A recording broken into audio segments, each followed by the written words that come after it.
I warned everyone about this. Ingat kayo dyan. You're playing around with fire. This is not just about the Senate. This is about the Philippine Constitution.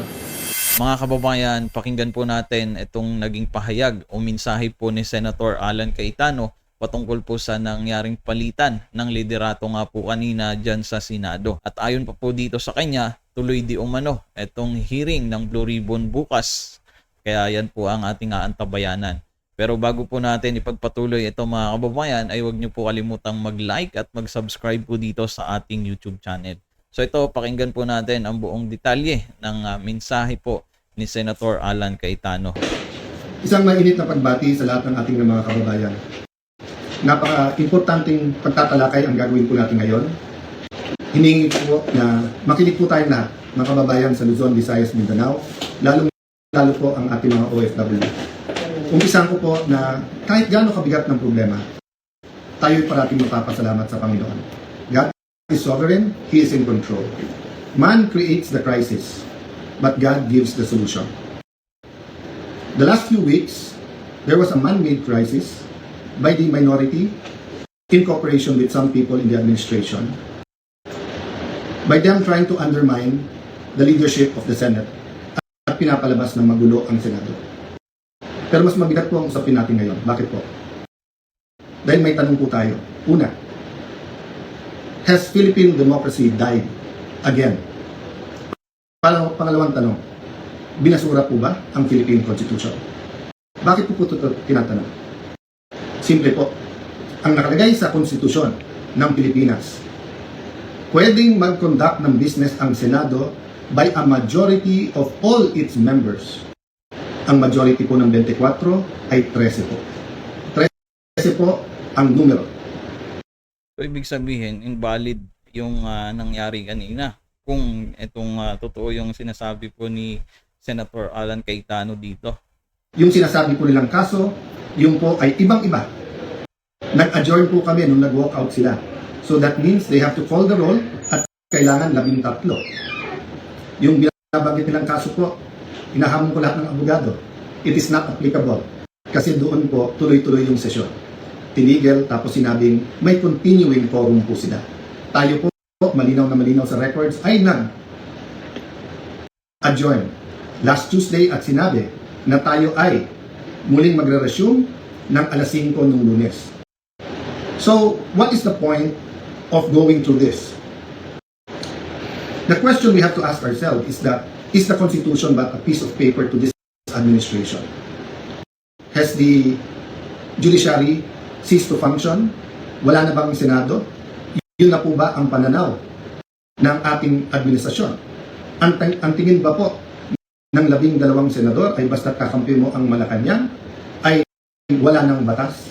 Kung titingnan niyo po ang Rule 1 and 2 ng Senado, na ayon to sa Philippine Constitution, para i-elect ang Senate President at ang Senate President Pro Tem o Pro Tempore, ay kailangan po 13. So paano po nila alisin si Senator Loren Legarda kung 12 lang po sila? At mapapakita po sa inyo na gusto nilang i-control ang premises ng Senado at gusto po nilang hindi mag-hearing ang Blue Ribbon Committee bukas sapagkat ay binasa po nilang rule para magkaroon po ng acting Senate President. Kailan po ba pwede magkaroon ng acting Senate President? Babasahin ko po sa inyong rule. Sabi po, in cases specified in subparagraph C of Section 4 of the rule, the President Pro Tem shall serve as acting President until the Senate shall have elected a new President. Hindi po sila maka-elect ng new President dahil wala po silang 13. Ulitin ko po, pag may 13 po sila, ako pa mag-o-oath sa kanila. Bibilisan ko po na ibibigay sa kanila. Wala po silang 13. So ano yung rule po? The President Pro Tempore shall discharge the powers and duties of the President in the following cases, A, B, C. But she or he shall only become acting President in the case of subsection C, which says, in the event of resignation, hindi po tayo nagre-resign. Removal, hindi po nila ako naalis. Death, buhay pa naman po siguro ako, hindi po AI to. Hindi po AI ang kumakausap sa inyo ngayon, buhay pa ho ako. Absolute incapacity, siguro naman po nakikita nyo, nakakapag-isip po ako, nakakapagsalita po ako.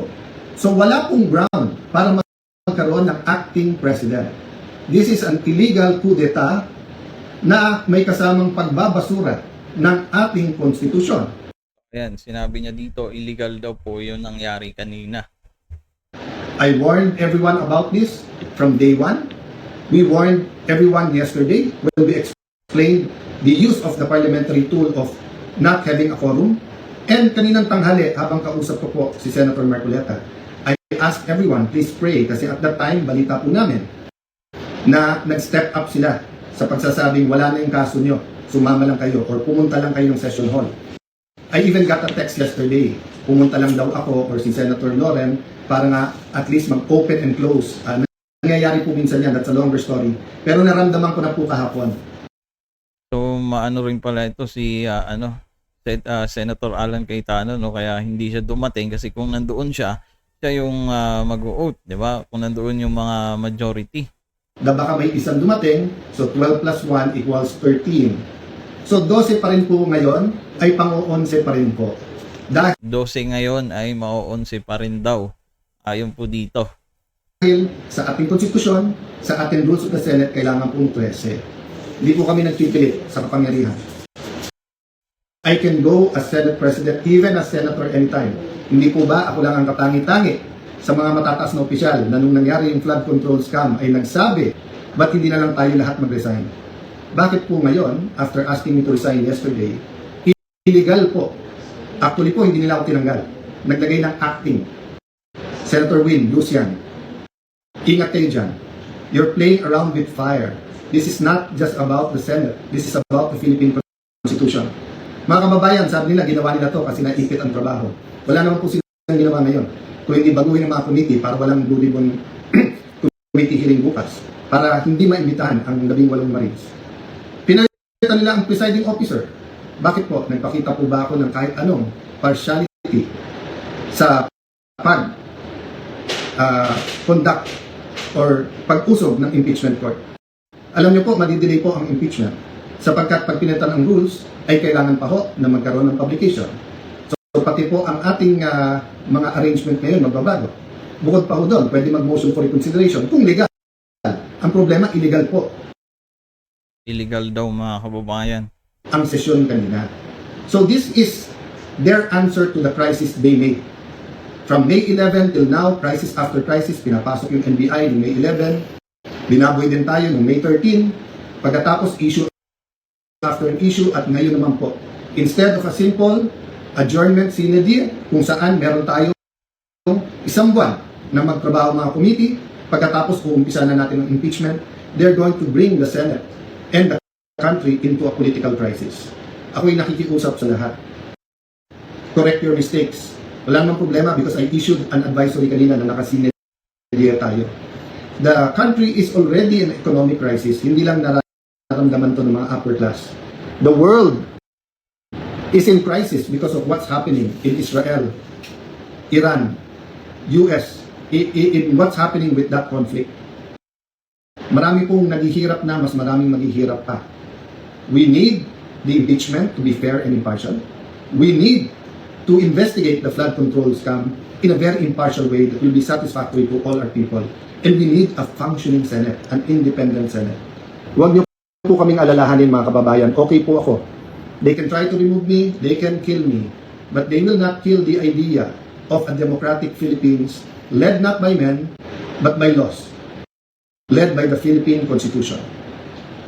Kung sabi niyo po at natatawa yung iba that the Senate is under attack, 2023 pa lang ho, yung PI, gusto pong amendahan yung Constitution.